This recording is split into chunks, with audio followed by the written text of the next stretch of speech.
Une mère, 3 enfants et 4 vies éteintes en un instant. Ça, c'est un drame tellement énorme qu'il en devient presque impossible à imaginer. Récemment, au Cameroun, l'actualité nous a frappé en plein visage avec cette tragédie. Une femme qui s'est ôté la vie et celle de ses propres enfants. Pourquoi? À cause d'un homme. À cause d'une déception amoureuse. À cause de cette idée toxique qu'on nous a implantée dans le crâne que sans homme, la vie ne vaut rien. Comment est-on arrivé là? Comment une femme, une mère, peut-elle se sentir si vide, si désespérée, sans la validation d'un conjoint, au point de mettre ou de commettre l'irréparable? Ce n'est pas juste un fait divers. C'est le symptôme d'une société malade qui continue de croire aux femmes que le mariage est leur seul salut. Laissons les présentations. Allons droit au but. Aujourd'hui, on va avoir, autant pour moi, une conversation difficile mais nécessaire. On va parler de ce drame, mais surtout, on va parler de nous, de vous. On va faire une sensibilisation éducative sans tabou. Ah oui, ça, il faut le parler. Que vous soyez célibataire, marié, avec enfant ou sans enfant, union de libre, conjoint de fait, avec contrat de vie commune, etc. Cette vidéo est faite pour vous. Le portrait est clair. On est en 2026 et pourtant, on continue d'élever nos filles avec l'idée que le paradis, c'est la bague au doigt. Mais derrière ce mythe, il y a une réalité brutale. On va déconstruire ensemble cette dépendance émotionnelle qui nous tue. On va parler de ces hommes qui, adultes dans leur corps, mais enfants dans leur tête. Et surtout, on va voir comment blinder votre esprit, notre esprit, pour ne plus jamais, je dis bien au grand jamais, laisser notre bonheur dépendre entièrement de quelqu'un d'autre. N'oubliez pas de vous abonner également, car ces sujets, on doit les parler. On est là pour jaser, pour comprendre et pour changer les choses. Alors, dis-nous, tu vois quelqu'un en ce moment? Ça fait longtemps qu'on n'a pas eu de nouvelles à ce sujet. T'as quand même passé la trentaine, non? Faudrait te décider. On aimerait bien être invité à ton mariage avant d'avoir des cannes. Oh, accouche vite ton enfant, c'est quoi? Tu es en train de vieillir. L'âge passe, hein? À ton âge, tu n'es ni marié, et tu n'as pas d'enfant. C'est quoi? La pression que les parents mettent sur les enfants aujourd'hui pour les enfants, pour accoucher. Accouche vite, c'est quoi? Moi je vais déjà être grand-mère, accouche. Tu attends quoi pour accoucher? Accouche, hein? Tu ne te maries pas, tu ne peux même pas accoucher, tu vas mourir comme ça, on va t'enterrer avec un caillou dans la main. Sache que tu es une fille, hein, et que l'âge avance, qu'à un certain temps, tu ne pourras plus accoucher. Accouche vite. Si ça te dépasse, tu me donnes. Pression sur l'enfant. Pour vous donner une idée de la pression qu'on subit, combien de fois avez-vous entendu à quand le mariage? Ou tu n'es pas complète tant que ton mari n'est pas encore là. C'est ça le point de départ. Dès l'enfance, on conditionne la femme camerounaise, la femme africaine, à croire qu'elle est une moitié qui attend son autre moitié pour exister. On nous vend le mariage comme un trophée, comme l'accomplissement ultime. Mais le vrai problème, c'est que lorsque vous basez toute votre identité, toute votre valeur sur le fait d'être Madame un tel, le jour où Monsieur un tel part, ou vous déçoit, ou vous trahit, tout s'écroule. Le message était simple, mais faux. Trouve un mari et tu seras heureuse. Ça, c'était ça le message. Trouve un mari et tu seras heureuse. Et pourtant, regardez autour de nous. Regardez les faits. Et les faits sont là. Est-ce que le mariage est automatiquement synonyme de bonheur? Oui ou non? Non, à mon avis. Souvent, c'est là que les vrais problèmes commencent, si on n'est pas préparé. Ce drame récent nous montre le danger mortel de cette mentalité.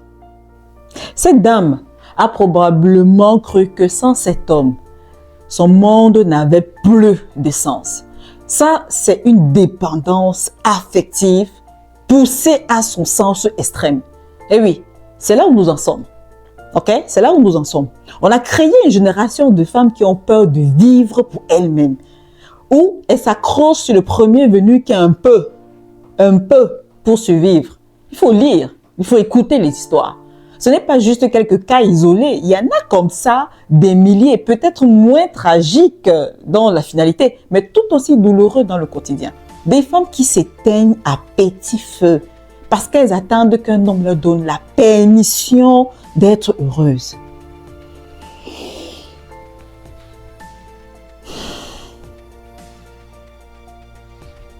Ça, il faut l'oublier. Votre vie vous appartient avant d'appartenir au foyer. Is that make sense? Est-ce que je dis un sens? Je ne sais pas. Est-ce que ce que je raconte a un sens? Dis-le-moi dans les commentaires. Parlons maintenant de l'autre côté de la médaille. Les hommes. Attention, je ne suis pas ici pour faire le procès de l'agent masculin. Il y a encore des bons hommes, des pères responsables, des partenaires aimants. Je ne disconviens pas de cela. Mais qu'en pensez-vous? Soyons honnêtes 2 secondes. Combien d'hommes voyez-vous aujourd'hui? 30, 40, 50 ans. Des corps d'hommes, barbe, muscles. Mais dans la tête, encore des enfants.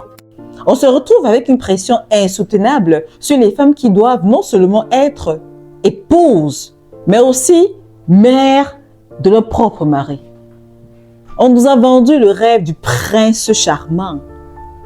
Mais on se retrouve souvent à gérer des égos fragiles, de l'immaturité émotionnelle et des hommes qui pensent que la femme est un meuble acquis. Si votre bonheur dépend d'une personne qui ne sait même pas gérer ses propres émotions, vous bâtissez votre maison sur du sable mouvant. C'est de ça qu'il s'agit.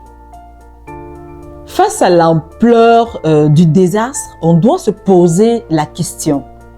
Est-ce que c'est le paradis qu'on nous a promis? Quand on mélange une femme qui attend tout d'un homme et un homme qui ne pense qu'à lui ou qui est incapable de gérer sa responsabilité, le résultat de ce cocktail explosif, c'est la souffrance. Bref, croire qu'un homme est la clé unique de votre épanouissement en 2026, c'est comme donner la clé de votre voiture à quelqu'un qui n'a pas son permis et s'étonner qu'il finisse dans le décor. Le dommage est déjà fait, surtout dans nos mentalités. Mais on doit changer le futur. Alors, quelle est la solution? Alors, quelle est la solution? Comment on sort de cet entonnoir bloqué? La réponse tient en 2 mots. Autonomie émotionnelle. C'est accueillir ce que tu ressens, choisir ta réponse et t'ouvrir. Quand tu la pratiques, l'entonnoir disparaît. Comment on sort de cet entonnoir bloqué? La réponse tient en 2 mots, selon moi.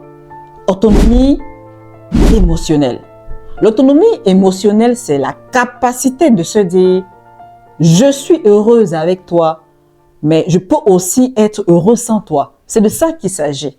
C'est comprendre que le partenaire est la cerise sur le gâteau, mais il n'est pas le gâteau. Le gâteau, c'est vous. C'est votre carrière, c'est vos passions, c'est vos enfants si vous en avez, vos amis, votre relation avec Dieu ou avec vous-même. Une des raisons principales de cette perte de contrôle qu'on voit dans les faits divers, c'est le vide, ensemble vide, c'est le vide intérieur. Voici comment ça marche. Indépendance financière, on ne le dira jamais assez. L'argent, c'est la liberté de dire non. L'argent, c'est la liberté de dire non. C'est la liberté de partir si ça ne va plus. Si ça ne va plus, ne dépendez jamais, au grand jamais, à 100% de la poche de quelqu'un d'autre. Maintenant, indépendance mentale, cultivez votre jardin secret. Ayez des projets qui ne concernent pas votre mari ou votre conjoint. Déconstruction des mythes. Arrêtez de voir le célibat comme une maladie. Le célibat, c'est une période de construction. Si un homme vous quitte, ou s'il se comporte mal. Ça doit vous faire mal. Oui, ben je sais, c'est humain. Ok? C'est humain. Mais ça ne doit pas vous tuer. Pourquoi j'ai envie de dire Amen? Ok? Ça ne doit pas vous arrêter ou arrêter votre respiration. Vous devez avoir des piliers tellement solides dans votre vie que si le pilier amour s'effondre, la maison tient encore debout. Ça, c'est blinder son esprit. C'est refuser d'être une victime. Ok? C'est blinder son esprit. C'est bétonner son esprit. C'est refuser d'être une victime. Quand vous allez arriver à comprendre ça, que vous soyez mature ou pas mature, mais quand ou dès lors vous arrivez à comprendre que je dois me mentaliser, je dois développer cet instinct, je dois blinder mon esprit, je dois blinder mon système, vous allez voir que vous vous sentirez encore mieux. Je reviens où j'ai dit, le gâteau c'est vous. Votre relation avec Dieu ou avec vous-même, il faut prier. Il faut prier. Quand tu sens la pression, le poids de l'injustice, la persécution, de trahison, David ne demandait pas la vengeance humaine, mais la justice de Dieu. Ok? Il ne se levait pas pour se battre, il se levait pour prier. Et c'est là que réside la vraie puissance. Quand tu choisis de t'agenouiller devant Dieu, tu te lèves plus fort que jamais. Amen. Je sens quelqu'un qui a dit Amen là-bas. Si tu te poses la question de savoir est-ce qu'il m'entend, est-ce qu'il réagit, pourquoi il ne me parle pas, pourquoi ci, pourquoi ça, non. Aie juste la foi. Il te dit, je vais combattre pour toi. Tu n'as pas à te venger. Tu n'as pas à te... Reste en paix. Je vais agir pour toi. C'est le psaume 35 des enfants qui se sentent attaqués sans raison. Il restaure les relations et apporte la paix là où il y a les confusions. Ouvre ton cœur et demande l'intervention divine. C'est ça la vraie foi.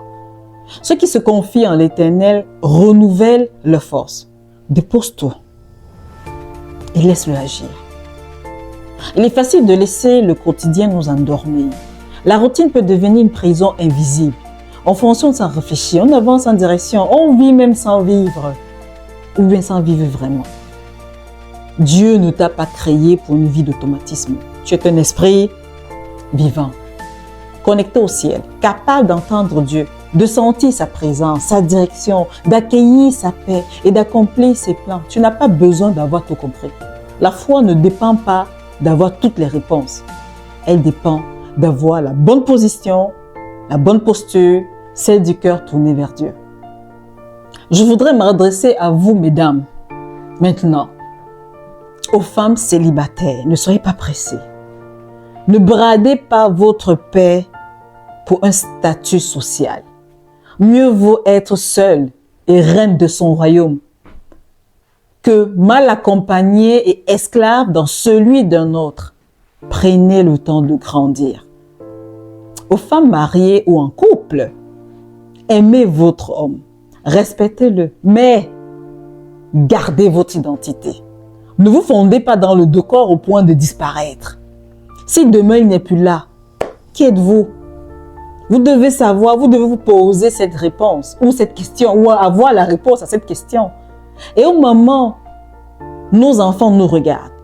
Si nous montrons à nos filles que notre sourire dépend de l'humeur de papa, nous les programmons pour reproduire les mêmes erreurs. Hein? Et si nous montrons à nos fils que la femme est une chose acquise, qui subit tout, nous créons les hommes enfants de demain. On n'a absolument pas les moyens de se permettre ça. Ce drame au Cameroun doit nous servir de lecture. Plus jamais ça. On ne veut plus jamais entendre parler de ça. On ne veut plus jamais voir les femmes pleurer sur les toiles. Oh, oh, on ne veut plus. On ne veut plus voir les femmes pleurer sur la toile. Pleurer pour beaucoup de choses. Mais ne venez plus pleurer pour un homme l'a fait ci, il a fait ça. De grâce. C'est-à-dire, on parle dans toutes les langues. Tout le monde en parle. Mais pour une fois dans notre vie, est-ce qu'on pourrait se réveiller? Est-ce que vous pouvez vous réveiller? Est-ce que what I'm saying is making sense? Is that make sense or is not making sense? Moi, je sais pas, hein? Je sais pas. Parce qu'il y a tellement de gens qui parlent de ça qu'il faudrait qu'on répète pour que nous puissions comprendre.